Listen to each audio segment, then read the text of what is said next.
turabakiriye mu kiganiro The Barber Show. The Barber Show ni ikiganiro gihuza urubyiruko n'abakuze cyifashishije ingero zifatika z'ubuzima kugira ngo zihindure ubuzima bwabo. By'umwihariko rero buri cyumweru cyangwa se buri show ya nyuma y'ukwezi tuzajya dusura ubucuruzi runaka kugira ngo tubashe kunguka ubwenge cyangwa se tubashe guhindura ubuzima bwacu bishingiye ku bucuruzi twasuye. Hari ibintu byinshi ubwo bucuruzi n'abacuruzi batandukanye bazajya batwigisha. Rero kuri The Barber Show cyumweru cya nyuma cy'ukwezi tuzajya dusura ubucuruzi butandukanye. By'umwihariko rero twasuye ubucuruzi bwa DDC cyangwa se business yitwa DDC. Business yitwa DDC ikora ibintu bijyanye n'uruhu, amavuta, amasabune, ibintu bitandukanye bijyanye n'uruhu bishobora kugufasha wowe nimba ufite indwara z'uruhu, nimba ukeneye amavuta yo kwisiga mu mutwe, nimba ku badamu ukeneye maquillage, ibyo byose urabisanga muri DDC. So nkurikira tujye muri DDC.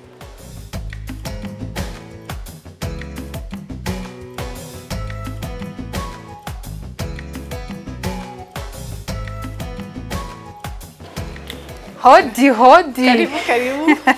Amakuru. Uraho neza? Uraho neza. Amakuru yo muri DDC. Muri DDC turaho turashima. Yes. Namwe murakomeye. Yes, natwe turakomeye. Twabafasha. Yes. The Barber Show yasuye DDC. Karibu cyane. Yes, ikiganiro gihuza urubyiruko n'abakuru guhindura ubuzima bwabo. Uyu munsi rero by'umwihariko turaganira ku ruhu. Kandi muri DDC tuzi ko mugurisha amavuta atandukanye. Ariko naje nka Barbara muri DDC. Ndatwara iki muri DDC uyu munsi? Muri DDC hari ibintu byinshi umudamu usa nawe twamuha kugira ngo atunganye uruhu rwe ase neza. Dufitemo ubwoko bwinshi bw'amavuta. Dufitemo amavuta y'abantu birabura, dufitemo amavuta y'abantu b'inzobe, ariko cyane cyane kuko ari mwebwe mfite hano imbere yanjye. Yes. Mfite amavuta yanyu rwose, mfite za Mary Kay. Yes. Mary Kay mubona aha ngaha.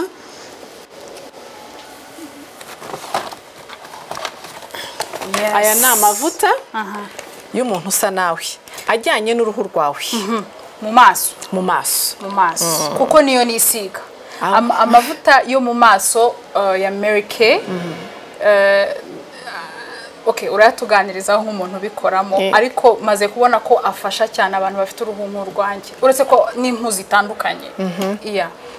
Aya ngaya mavuta muri kubona aha ngaha, ino brand ya Mary Kay ni y'abantu bafite uruhu rwirabura, rw'inzobe, ariko specifically cyane mwebwe mfite hano imbere yanjye. Mufite uruhu ruri mixed, ruvanze. Ruravanze mukagira iyi T-zone yaga. Hold on. T-zone ni he? Ireka T-zone. T-zone ni ino parti yo kuva aha ku zuru kugeza aha ngaha. Iyo muyaga gutyo rero dufite n'akantu tubaha ko kugira ngo aka ngaka ni akantu igihe wisize ka fond de teint, agapudre, ni agapapuro umuntu akoresha. Agapapuro? Agapapuro ukoresha igihe wabize ibyuya, aho kugira ngo uhore wihanagura ugakuramo gutya. N'agapapuro. Yego, n'agapapuro, hanyuma ukongera none ugasa neza. Aka gapapuro gakora ku bantu bose? Gakora ku muntu wese. Inzobe, wirabura, imibiri yombi. Nkuko muzamutse urabona mumeze nk'abantu muvuye ku rugendo mwayase.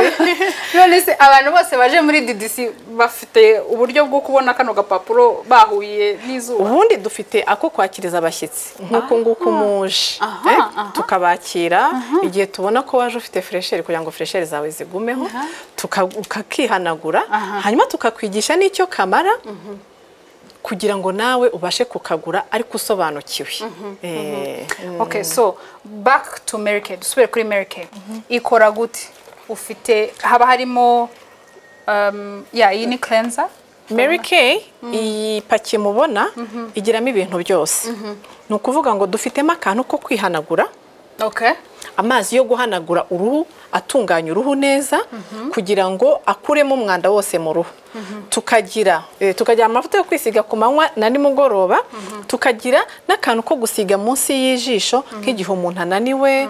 Abantu benshi bakoresha computer, hari igihe uba utasinziriye neza, kakabasha gukuraho wa mubiri ubyimbye ahangaha munsi y'ijisho cyangwa se igihe hirabuye. Ni amavuta meza cyane, nta ngaruka ku ruhu, kuko tuba twagiye kubipimisha mbere yo kubizana. Nta kintu kiba kirimo ahangaha kitaraciye aho bapimira kugira ngo abantu bamenye. So ibintu ugurisha muri DDC binyura muri Rwanda Standards Board. Yego. RSB bakabyemeza ko bibasha kwinjira. Yego. Yego. Hanyuma tuvuge ku bijyanye no gukaraba. Hari ikiganiro nakwakiriyemo. Tuganira ku bijyanye no gukaraba. Ndabizi mbere yuko umuntu yisiga amavuta abanza muri douche. Nganiriza ku bijyanye n'ibintu ndimo kubona hano.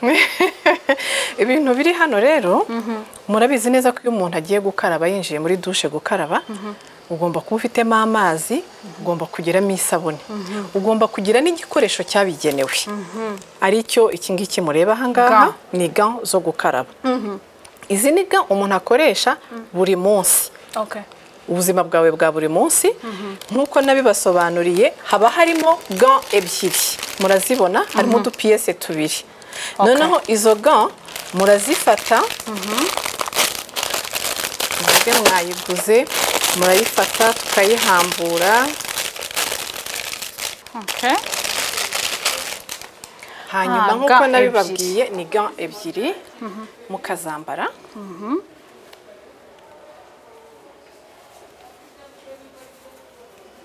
Mukazambara zombi uko ari ebyiri. Izi gants uko mubibona ni gants nziza cyane mu gukaraba. Ariko nkatwe turi muri cosmetique hari ubundi bujyanama dutanga ku bijyanye n'izi gants, kuko irakomeye kandi umubiri wo mu maso uba woroshye. Ko ndaza kubereka bundi buryo ki umuntu yakoza mu maso. Izi ngizi uhera mu ijosi, ugakaraba neza, ugakaraba ahantu hose neza, mukitsirita neza mu mugongo, kuko zikuraho umwanda wose. Ntabwo zikora mu maso, kuko hari umuntu ushobora kuvuga ati isuku nyine ndikuba mu maso. Gants bazogesha mu maso? Hari gants zabugenewe zo gukaraba mu maso, cyangwa se amabrose yo gukaraba mu maso, cyangwa se udupamba two kwihanaguza mu maso. Harimo ubwoko bwinshi, izi ni zo ku mubiri. Noneho tukagira izi ni brose zo gukogesha mu maso. Iyi ni brose yo gukoresha mu maso. Ziroroshye kubera ziroroshye zo gukoresha mu maso. N'utungutu natwo dukora mu maso, n'udupamba twabugenewe two gukoresha mu maso. Tukagira n'ayandi mapamba rusange abantu benshi bamenyereye yo gukuraho umwanda, ukabasha igihe ufite makeup agukorera soin du visage. Sinzi ukuntu ndi busobanure mu cyane, kwita ku ruhu rwo mu maso. Yego. Yes, so umuntu arangije gukaraba yitayeho mu maso, amavuta yo ku ruhu. Amavuta yo ku ruhu. Amavuta yanyu yo ku ruhu, hari Mary Kay nk'iriya naberetse. Yego. Ariko dufite n'amavuta yo ku mubiri. Mwebwe ku ruhu rwanyu rwirabura, hari dufitemo game ya Bioderma. Murayibona? Iyi ni game nziza cyane ku ruhu, kuko n'abadermatologue barayemera. Abaganga b'uruhu ni amavuta meza bakunda, ntabwo yangiza umubiri, ntabwo ari mukorogo, kuko muri DDC nta mukorogo tugira. Aya ni amavuta wisiga uruhu ugasanga runoze, ruhehereye, rumeze neza. Aya mavuta agira mu bwoko bubiri. Harimo abakunda amavuta ahumura. Yego. Harimo agaparufe. Harimo ayandi mavuta y'abantu badakunda ikintu na kimwe kibahumurira. Ubwo biraterwa mwebwe n'amavuta mushaka yariyo, ariko jewe ubabona ndeba uruhu rwanyu nabapropoza gufata aya ngaya arimo agaparufe, kuko nk'umukiriya tumaranye igihe nzi ko mukunda. Mukunda utuntu duhumura, kandi kugeza ubu nta kibazo yabateye. Nta kibazo nagize kuri Bioderma na gitoya. Hanyuma tukagira ntabaciye mu ijambo, tugira n'andi mavuta y'abantu birabura harimo iyi marike yitwa Isere murayibona tukagira n'aya yitwa Noreva nayo ni amavuta meza tukagira iyi marike ya La Roche Posay nayo ni amavuta meza. Buretse gato uribuka ko twigeze kuvugana ukambwira ngo hari abantu bagira uruhu rukanyaraye cyane hari n'abatagira uruhu rukanyaraye, aya mavuta nayo abantu bafite uruhu rwumye rukanyaraye cyangwa aya mavuta yose uko muyabona buri mavuta yose agira ubwoko bw'uruhu. Haruza afite uruhu ruyaga nko mu maso urumva ntituba tukimuhaye ya mavuta atuma agumya kuyaga. Tumuha amavuta abalansinga kuyaga no kutuma. Yego. No kuvuga ngo iyo umukiriya aje hano mubanza gukora consultation cyangwa se urabanza ukaganira nawe nk'umuganga, nturi umuganga ariko ukabanza ukamenya uko uruhu rwe rumera ukabasha kumenya uko umuha amavuta.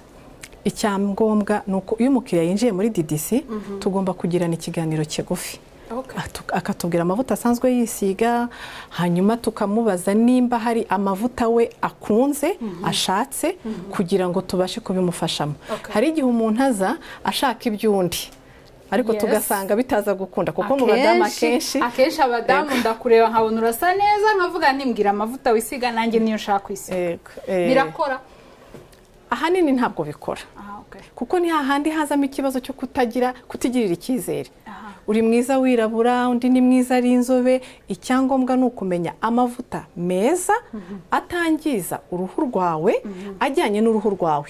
Mufite uruhu rwumye, mufite uruhu rutohereye ariko wenda ruzana ibiheri, ubwo wa wundi ufite ikibazo cy'ibiheri ntabwo azisiga nka wa wundi ufite uruhu rutohereye ariko rutagira ibiheri. Ibyo bintu biba bitandukanye kuko twese dushobora kuba dufite uruhu ruyaga ariko mwebwe mufite uruhu rurimo ibiheri. Urumva twese turayaga ariko we hiyongereyeho iki akantu k'ibiheri. Tuguha amavuta ajyanye kumisha ibiheri. Hari ibyo twebwe dukora nk'abantu bacuruza amavuta, ubundi mwihariko wa hano nuko iyo ari ikibazo tubona kitarebana n'ubucuruzi bwa cosmetic biba byiza ko tukubwira kujya kureba muganga w'uruhu ubishinzwe. Umudermatologue.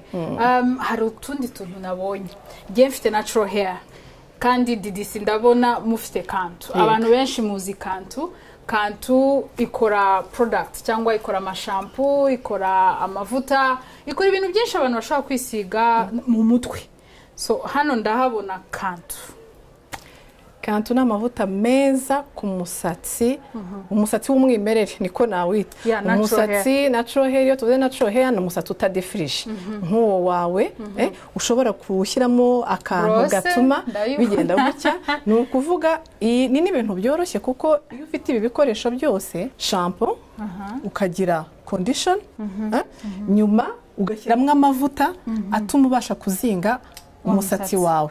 Hanyuma dufite rero niba nakita igisokozo ni igiponje ushyira mu mutwe ukizingira. Nkunda gukaraga umusatsi.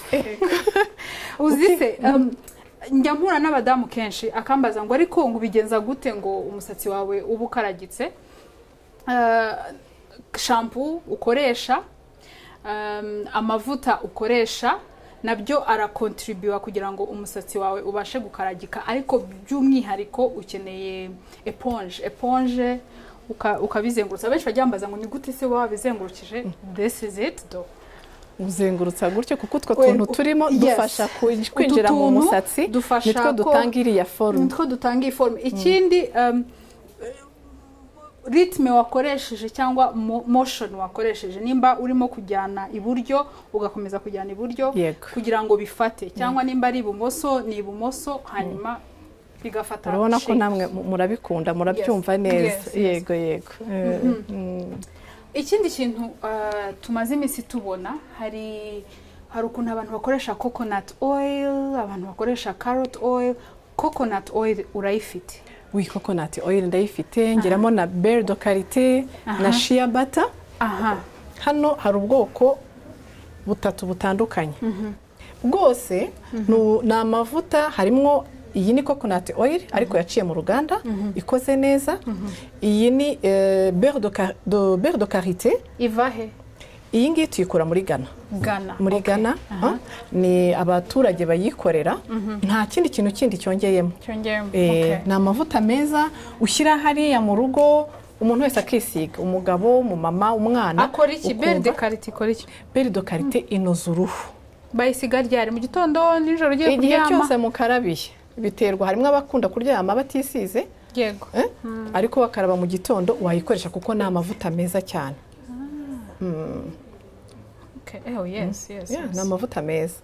Ni amavuta meza agaburira uruhu, ugasanga uruhu rurahehereye, rurarya rero. Rurarya cyane. Kubera ko kwita ku ruhu no kugaburira uruhu. Hari ukurugaburira by'inyuma byo gusiga, hari no kurugaburira ibigiye mu imbere. Ibyo wariye. Burya byose bifite aho bihurira. Kugira ngo bwa bwiza umuntu abona abashe kububona neza. Njya numva abantu bavuga shea butter. Shea butter nayo ni y'umusatsi cyangwa n'uruhu. Shea butter habaho y'umusatsi hakaba n'iy'uruhu. Hakabaho n'izikora byose. Nk'iyi ngizi tugira ahanakora ku ruhu cyane. Nk'iyi ngiyi niyo gusiga ku ruhu gusa. Iyi ngiyi mubona hano. Ariko dufite indi basiga no mu mutwe iri naturelle. Yego. Ya abantu bafite natural hair basigamo shea butter. Iyi niyo mu musatsi.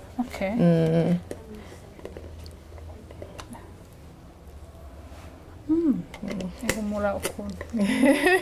Nkunda ibintu bihumura so. Mwebwe mwikundira ibihumura. Yego. Amasabune rero. Amasabune hano dufite isabune nziza. Ndayikunda. Iyi sabune ni nziza ku muntu ufite uruhu ahanini rukunze kumugora, adashaka kwirabura, ntashake no gucya. Ni ukuvuga ngo ni isabune iratukuza. Duheraho ngaho. Ntabwo izi sabune ziri aha ngaha zitukuza. Hano muri DDC ntabwo duhindura uruhu rw'umuntu.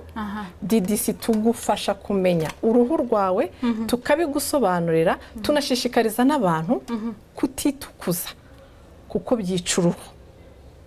Byica uruhu. Abantu babikora akenshi hari igihe baba batabisobanukiwe, bakabikora kuko babikunze, ariko uko imyaka igenda iza warabitangiye uri mukuru uri mutoya, uko imyaka igenda iza ugenda ubona ukuntu uruhu rwawe rwangiritse. Ndashishikariza abadamu kuzajya bisiga amavuta meza ari naturel, kandi hari amavuta akugira uruhu rwiza ugasanga urasa neza. Ndashishikariza abadamu gukora amasoin du visage, ko nko mu kanya turabakorera soin visage kugira ngo tubasobanurire neza uko bikora. Ushobora gucya rwose ukoresheje soin du visage utisize umukorogo. Muri DDC rero ntabwo dukoroga amavuta. Muri DDC dusiga abadamu bakava hano banezerewe. Kuko ni business imazemo imyaka 15, urumva ibaye ari business yo kutukuza ntabwo abadamu baba bakigaruka.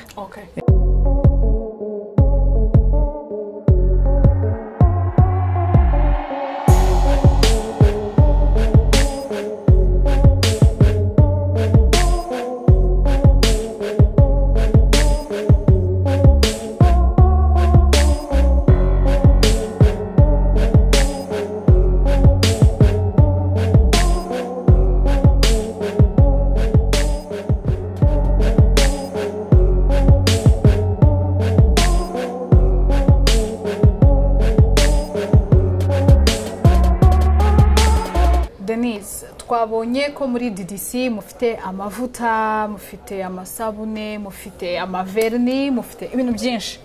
Mufite izindi service mutanga hano? Yego, izindi service hano dutanga, ndagerageza kubivuga mu Kinyarwanda, ni ugutunganya uruhu rwo mu maso. DDC atunganya uruhu rw'abadamu rwo mu maso. Dufite ama product menshi atandukanye bitewe n'impu n'icyo umuntu ashaka cyangwa twebwe icyo twabonye akeneye. Ndibuka ko twigeze kubiganiraho, umbwira ko umuntu aba akeneye kwita kuri visage, kuri face, mu maso. Mu Cyongereza babyita facial. Ariko kuva nabaho sindakora facial. So facial imara iki mu maso? Facial akamaro kayo ifasha gukesha uruhu neza mu maso. Ni isuku yo mu maso. Ni isuku yo mu maso. Bivuga ngo hari uburyo ki tubikora, amavuta dukoresha tukabanza tugahanagura tugakuraho umwanda. Etape ya mbere, etape ya kabiri ikabaho kujya mu ruhu neza imbere ukareba uko rusa. hari produit dukoresha za masque hari n'akamashini kongera kakanituya wa mwanda wose wari ufite mu ruhu kuko icyo gihe turanabikwereka hari igihe utazi ngo ufite umwanda ungana gutyo hanyuma ukaza gusanga uruhu rwawe rukeye ni ukuvuga ko ngewe nkora hano ubabarire guseka uvuze umwanda nibuka ko nshaka kunkorera fashion none ndibaza ibintu biri buve mu maso kuko ni ubwa mbere nkoze fashion ntabwo ndakora fashion ni ikintu cyiza cyane nshishikariza abadamu gukora abagabo bakora fashion n'abagabo bakora fashion n'abagabo bakora fashion kubera ko abagabo akenshi ntibita ku mpu zabo hari abantu bagira uruhu ruyaga agahora arwana n'amavuta ariko iyo ukora fashion bigabanya iyo ukoresha produit nziza zituma uruhu rutayaga bigabanya kwa kuyaga burya abantu benshi ntibakunda umubiri wabo iyo uyaga cyane kuko hari ukuyaga gukabije nawe wakwireba ari gukiva mu rugo kumva ni ikibazo hari uko koza uruhu rwo mu maso hari produit dukoresha zifasha rwa ruhu kutagumya kuyaga noneho no gutanga umucyo no kuvuga ngo kugabanya imyaka yego imyaka ntaho twayihungira ariko hari uburyo ki dukora fashion ugasanga ufite uruhu rufite itoto ugasa neza wakwireba rwose ukabona utanakeneye make up ugasanga usa neza hari na fashion y'abanyabiheri abantu bafite ibihere mu maso so ndashaka ko unkorera fashion yego nta biheri byinshi ngira turakora iki muri fashion tugiye kubakorera muri aka kanya turakoramo etape eshatu kuko soin nkora hano muri DDC ni soin ya galvanique iyo soin ya galvanique ni soin ikesha uruhu mu buryo butatu ni ukuvuga turabanza tukoza tugahanagura umwanda ufite ibyo wisize hanyuma hakajyaho uburyo bwa kabiri bwo kugushyiraho mask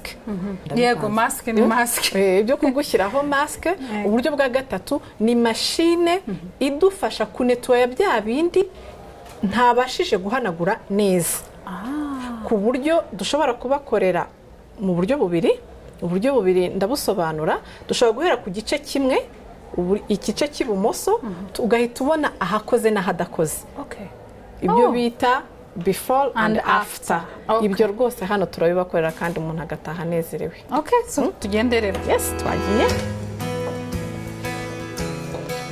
iki nicyo cyumba dukoreramo fashion turabaha karibu muze tubakorere fashion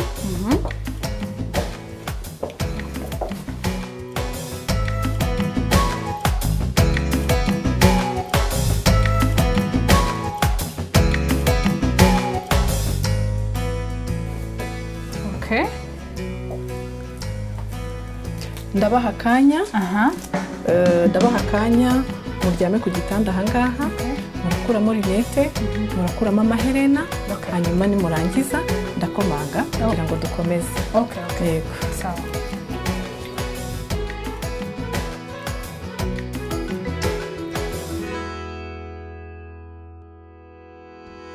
umuntu ashobora kuzajya aza muri DDC buri munsi kubera izi keya ndimo kubona ubu urabyemerewe ndetse n'agacuritse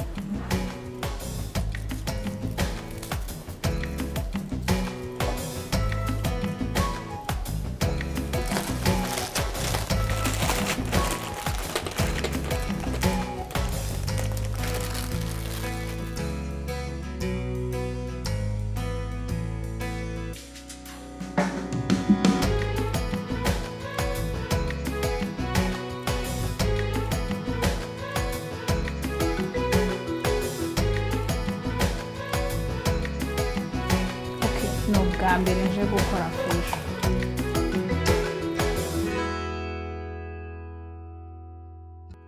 urashaka ngo uhanagure mpanagura make up yes tugiye gukuraho makiyaje yego mbikoze imbere ya kamera ngiye gukuraho ikirungo imbere ya kamera yes please murafunga umunwa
Denise, Yes. ibintu urimo urakura mu maso Murabibona ko uruhu ruba rufite umwanda na makiyaje byose biba bigomba kuva. ibintu twisiga. Nibuka ko twigeze kuvugana ukambwira ko atari byiza kurarana makiyaje. Yego. Iyo umuntu araranye makiyaje bigenda bite? Uruhu rusaza vuba, mushobora gufunga amaso. Uruhu rusaza vuba. Uko urumva muba mugiye kurarana bya birungo byose, hanyuma uruhu ntirubashe guhumeka. Igihe duhanagura gutya tuba dufasha uruhu kugira ngo ruhumeke neza, dukuremo umwanda wose uriho. Dukoresheje amavuta yabugenewe. Hari ikindi kintu wigeze kumbwira, gushaka umunsi umwe cyangwa ibiri mu cyumweru ku bantu bisiga makeup, umunsi wo kutimakiya, wo kutisiga makeup, uruhu rugahumeka. Yego. Bifasha iki gushaka umunsi umwe cyangwa ibiri mu cyumweru umuntu atimakiye? Ikiza cyo kuba umuntu adafite makeup igihe cyose nuko umureba ukabona afite ubwiza bw'umwimerere, atari ikirungo. Nawe iyo wirebye ukumva urikunze. Nkose abantu gukoresha makeup igihe umuntu afite ikirori cyangwa se ufite televiziyo iri bugusure ukareka uruhu rugahumeka. Akazi bitewe n'akazi, event runaka ishobora gutuma. Ikindi na makeup ntabwo zose ari zimwe. Hari makeup yo ku manywa utwara mu kazi kuri biro. Yego. Makeup utwara muri fete ya nimugoroba. Ndumva nzajya nza muri DDC buri cyumweru. Funga amaso. Ibyo ni ibiki ugiye kunsiga? Ni spray. Sibyo? Itegura akamashini ngiye gukoresha kugira ngo tunetwaye uruhu rwawe en profondeur. Ni ukuvuga ngo iyi spray irategura umubiri, hanyuma mashine ndi bukoreshe iranetwaya uruhu, imaremo umwanda wose wari ufite. Hanyuma ikintu icyo ari cyo cyose wakwisiga nyuma yaho usanga usa neza cyane.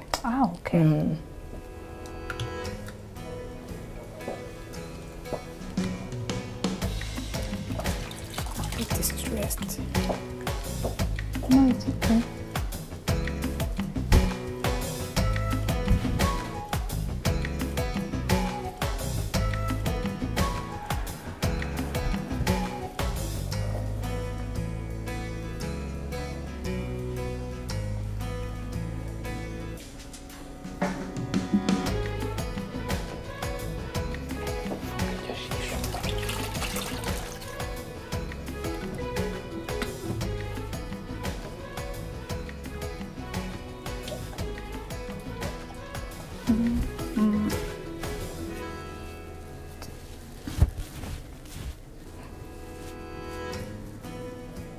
Utuntu turahumura.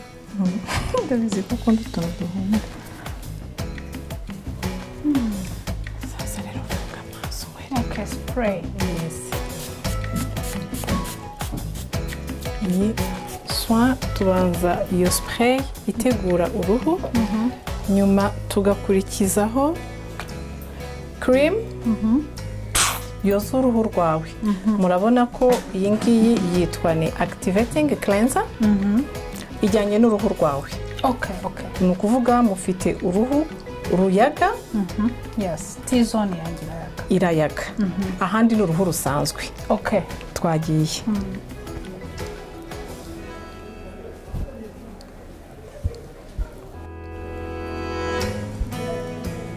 Turahumura neza.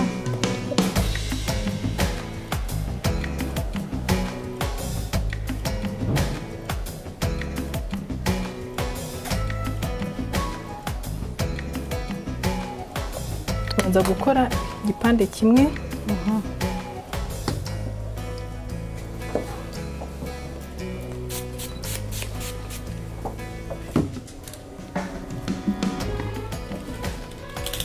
Ntimwikange nta kibazo, ntabwo bibabaza.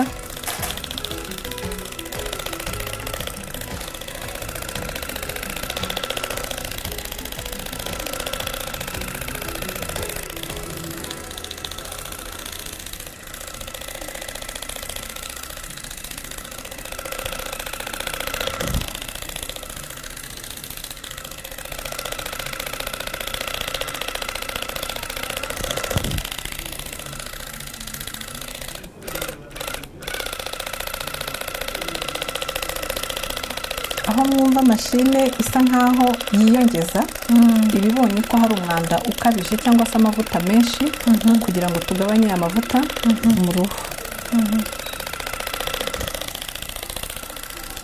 kandi hari buryo ki mashine ikora, turazamura tukongera tukamanura ikagenda muri sense imwe.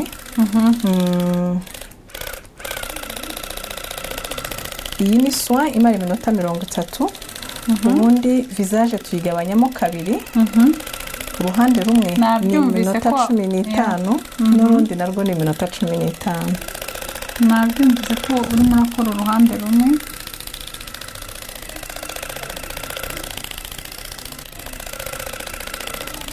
aka kamashini ntabwo gakomeretsa?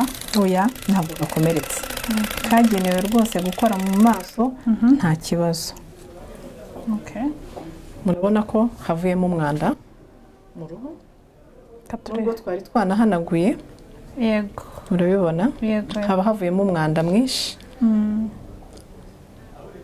hano ushatse uraza tukagukorera cyangwa se ukaba wanaza tukabikwigisha ugakomanda mashine ukajya ubyikorera. byose turabikora mu rugo. iyi ni na soin niwawe mu rugo ushobora kwikorera.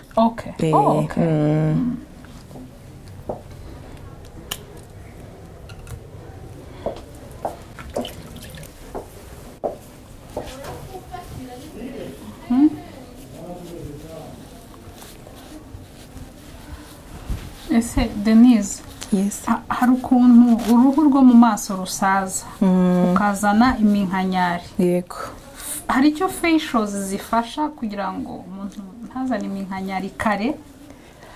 iyo dukoresha amavuta ajyanye no kurwanya iminkanyari, amavuta y'amantiride cyangwa se amavuta anti-wrinkles cyangwa anti-wrinkles, dufitemo nko muri buno bwoko bw'amavuta.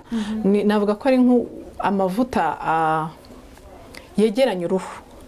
urumva bayita farming mu kinyarwanda ni farming, extra farming. ni ukuvuga ni nk'amavuta, ni nka siporo yo mu maso kugira ngo uruhu rwegerane rwo kurekura. urumva iyo uruhu rurekuye uhita umubiri uragwa, ugahita ugaragaza nkaho ukuze. ubwo ahantu dutandukanira nuko iyo umuntu akiri muto n'umuntu ukuze uba usanga umubiri usa nkaho utakikuriho.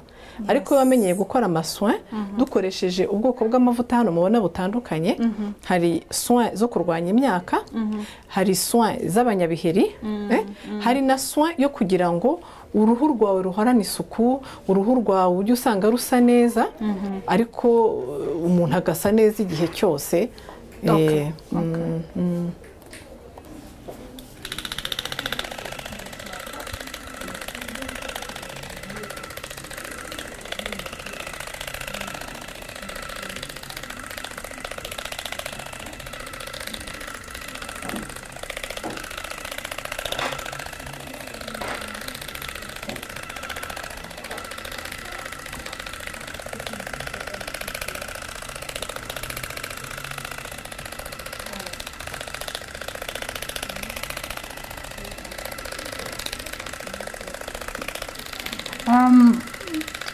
twahoze tuvuga ku mavuta ya Mary Kay.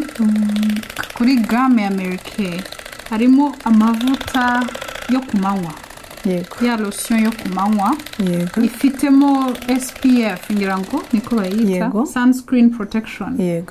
ituma imirasire y'izuba idatwika uruhu, kuko n'imirasire y'izuba ishajisha uruhu cyane.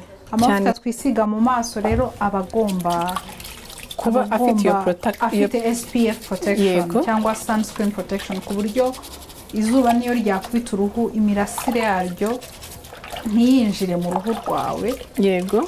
ukaba nabyo bishajisha uruhu cyane. ariko duhora turwanya gusaza, ariko turanga tugasaza. ushobora gusaza ariko usaza uruhu rwawe rusa neza. hari abantu uhura nabo yakubwira imyaka ye n'ukuntu asa mu maso ntubyemere, kubera ko uruhu aba yarwitayeho, aba yagiye mu masoin. hari n'undi utita ku ruhu rwe, kuri lifestyle ye cyangwa uko abayeho, kubera ko ukuntu tubaho nabyo bigira ingaruka ku ruhu rwacu. ibiryo turya, nimba urara amajoro. gusa neza ni ubuzima bwa buri munsi.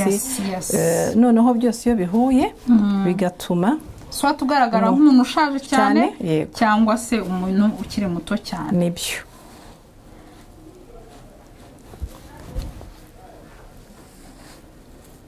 tutirengagije kuvuga ku kibazo kijyanye no gutwika uruhu ko nabyo bishajisha vuba. Rero n'ubundi nagukoreye soin ifoke nyigukorera kabisa. Noneho ngiye kugira nikore hose ko nawe ndashaka kubona result.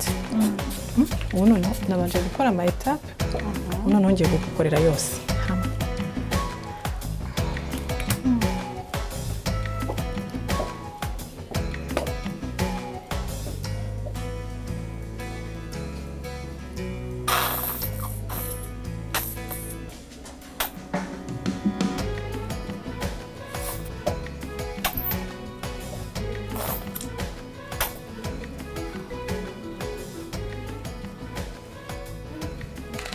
Hari abantu benshi kubera umwanya mukeya batajya babasha kuza muri cabine, ariko ino soin ni mobile, ushobora kwideplacer ku muntu uyikeneye ukamusanga mu rugo. DDC itanga iyo option yo kugira ngo tubasange mu rugo tubatunganyirizeyo.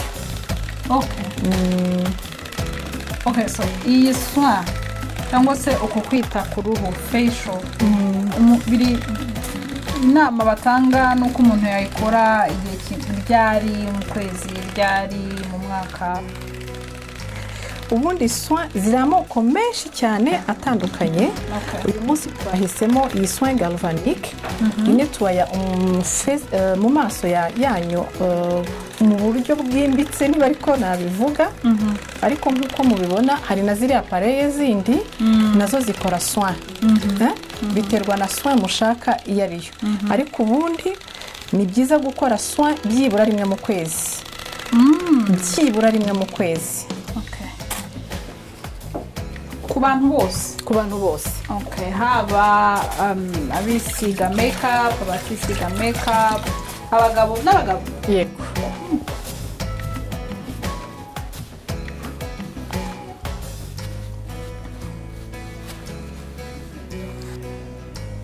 Iyi ngiyi ni peeling, sinzi irashishura rwa ruhu rw'inyuma ruba rufite ikibazo kugira ngo turukureho dutangirane n'uruhu rushyashya. Iyi peeling turayisiga ahantu hose nk'uko mubibona.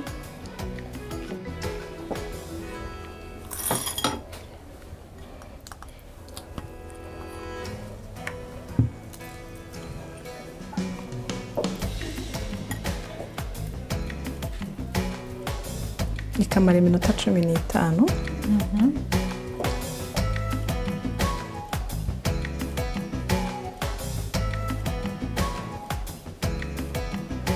Peeling tuyishyiraho yamara kuma. Sorry, ntabwo imara iminota 15, mask ni imara iminota 15. Yamara kuma noneho tukaza tukayikuraho ikomokana na wa mwanda wundi wari usigaye kugira ngo usigarane uruhu runoze.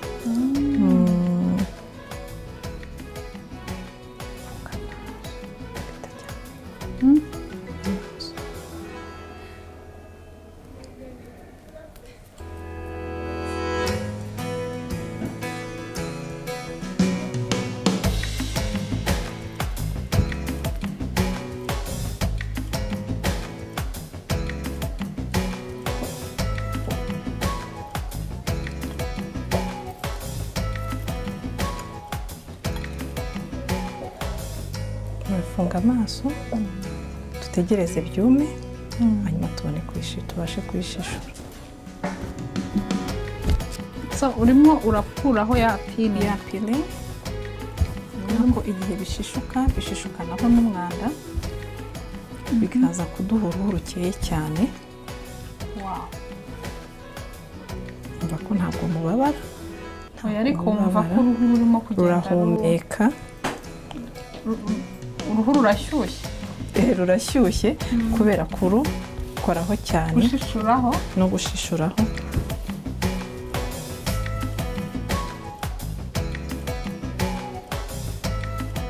Nkuko mubibona murabona ko havuyeho umwanda mwinshi. Ibi mubireba wagira ngo ni amavuta ariko haba harimo havaho n'umwanda.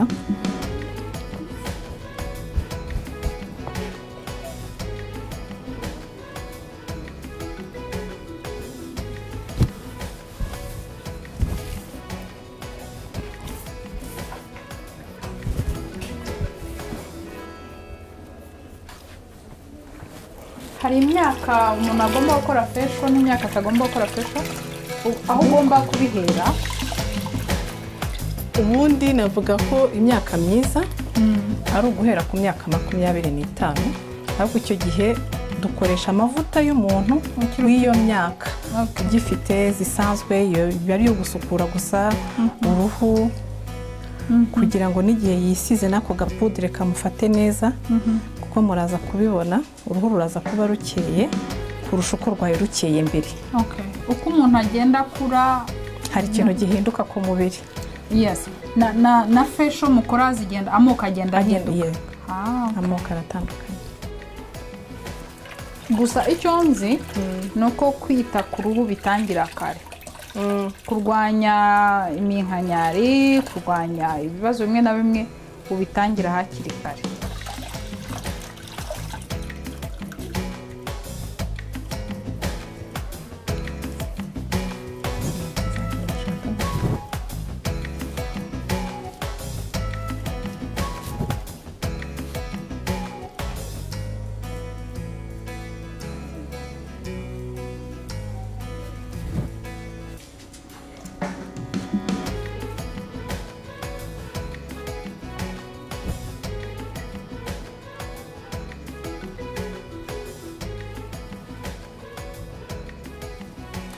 Hagiye gukurikiraho etape yo gushyiraho masike. Masike rero ikora iki? Masike tugiye gukoresha idufasha kunoza umubiri, irakuramo utwanda dushobora kuba twatwihishe twasigaye, irakuraho amapoint noir, twa tuntu tw'umukara tuba turimo imbere. Ni na masike ikesha, niyo etape ya nyuma.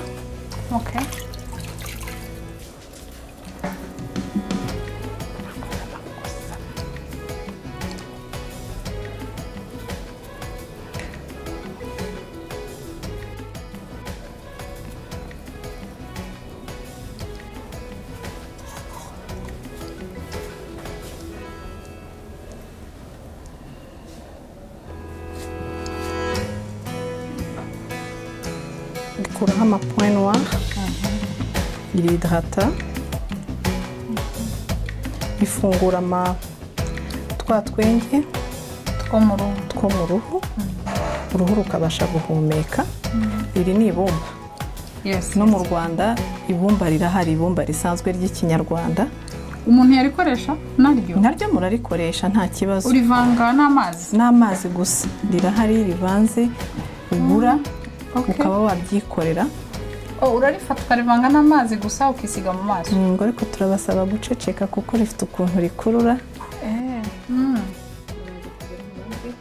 Hari aho bigera bigakurura.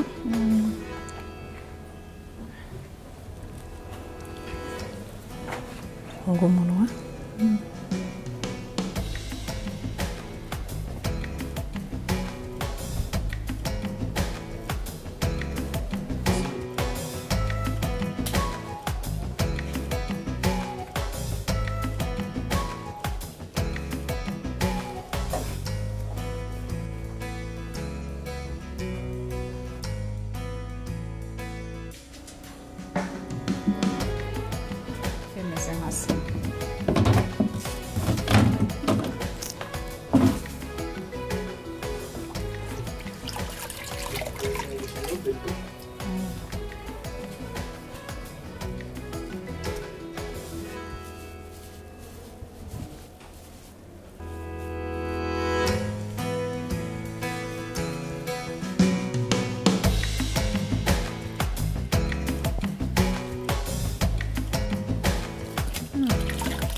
urabona ko wa mwanda yaje afite atakiwufite.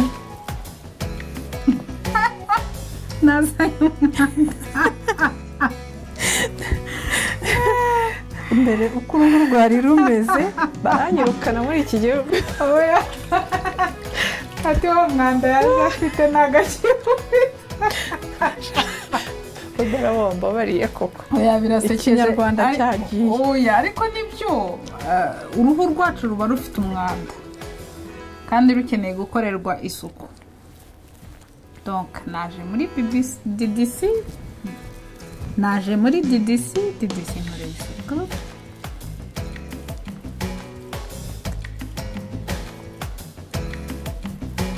Tamatsiko yo kureba ukuntu nsa.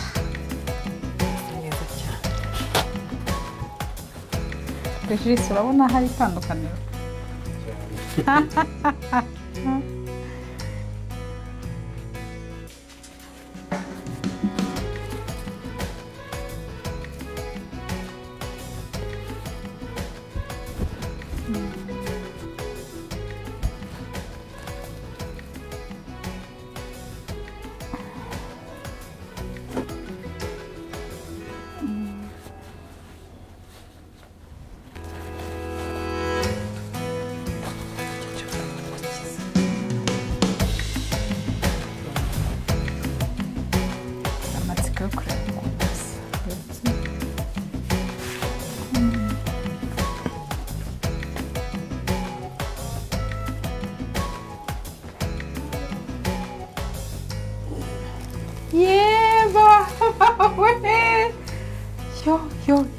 Yo.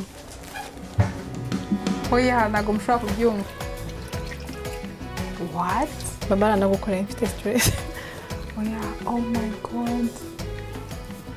Denise. Yes. No.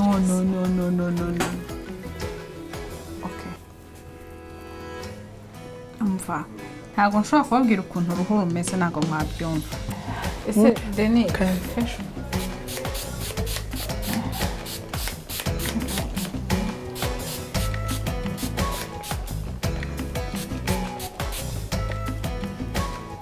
Fashion angahe? Fashion ziterwa biterwa niyo mushaka gukora. Iyi ngiyi nabakoreye kuko mwaje dufite promotion iri kuri 20.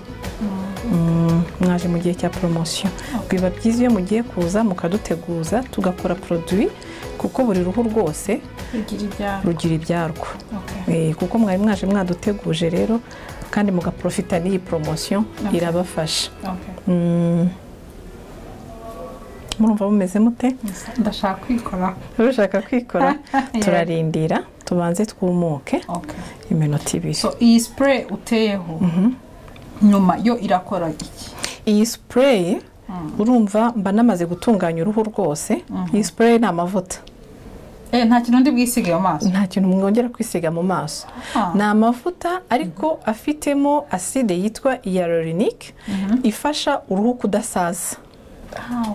Ni ukuvuga ngo n'igihe wagiye kuzuba ukumva uruhu rwawe rurakanyaraye rumeze ukuntu iyo yiteye wumva uruhu rwongera rukagarura itoto.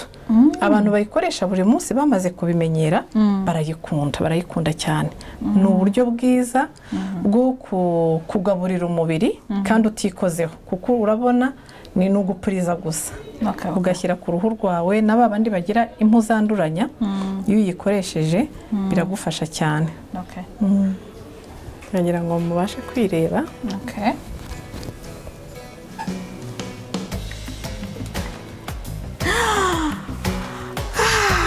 Umva.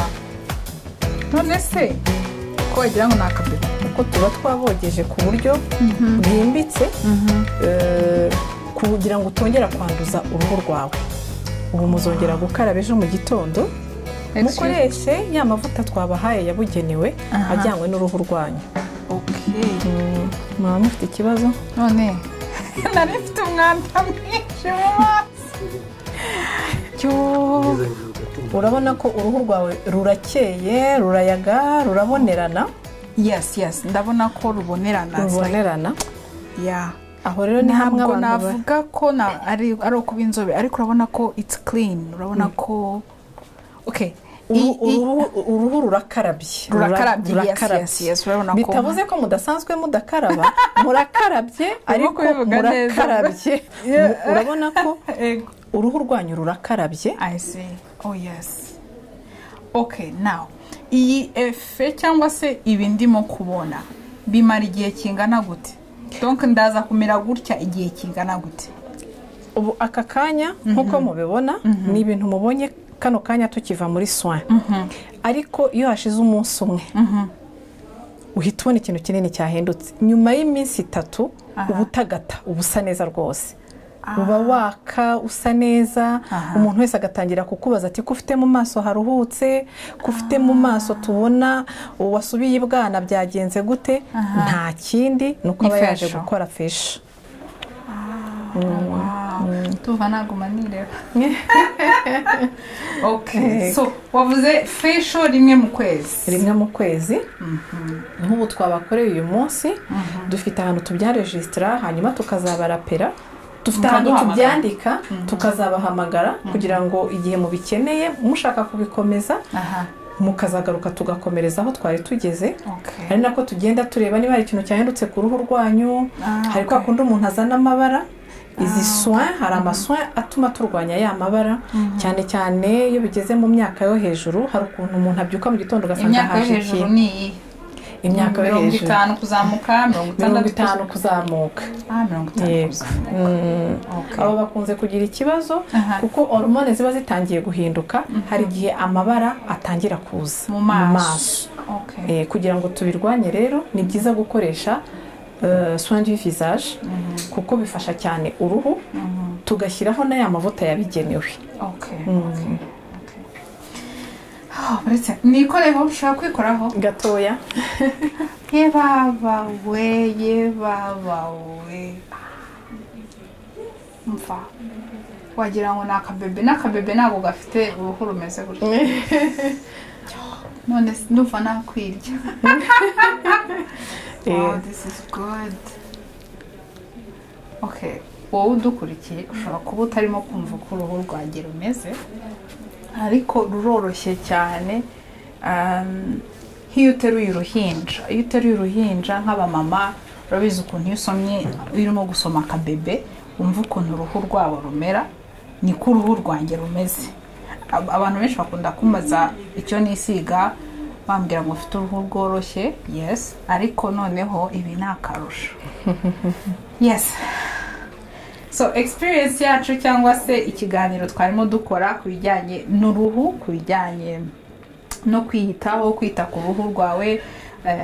Harimo ibintu byinshi, harimo amavuta wisiga, harimo isabune ukaraba, harimo uburyo ukaraba, harimo ibiryo urya, kuruhuka, kunywa amazi menshi, kurya imboga, kumenya n'uburyo wiyitaho, kwirinda ibintu bigutera stress kubera ko ibintu bigutera stress cyangwa guhungabana muri wowe bigaragara ku ruhu. Iyo ufite akazi kenshi, iyo utaryama neza, iyo ufata ibiyobyabwenge bitandukanye bigeraho bikagaragara ku ruhu rwawe, uruhu rukabigaragaza. Rero iyo twiyitaho wiyitaho iby'imbere, ibikwinjiramo imbere, ibyurya, ibijya muri wowe, ariko ukaniyitaho no kubiri hanze. Kubiri hanze rero nibyo tumaze gukora muri DDC bamaze batweretse amavuta, batweretse ibintu bitandukanye, ariko banadukoreye icyo bita facial cyangwa se kwita ku ruhu rwawe rwo mu maso. Tukaba rero tubashimiye ko mwakurikiye ikiganiro The Barbara Show ni ikiganiro gihuza urubyiruko n'abakuze cyifashishije ingero zitandukanye z'ubuzima kugira ngo zihindure ubuzima bw'abantu benshi. Twibwire ko iki kiganiro nubwo cyari ikiganiro cy'ubucuruzi tubashije kwiga ibintu byinshi bishobora guhindura ubuzima bwawe. Kandi ndagira ngo mbabwire ko facials cyangwa se kwiyitaho ntabwo ari iby'abadamu gusa, n'abapapa, abagabo, abasore, namwe mwakwita ku ruhu rwanyu, mwakwita ku buryo mwifata, ibyo urya, amasaha uryamira, amavuta wisiga. Yes, n'abagabo barisiga. Yes, hari ibintu byinshi dushobora gukora ariko tukitaho tukabaho ubuzima bwiza. Ndabashimiye ko mwakurikiye kino kiganiro.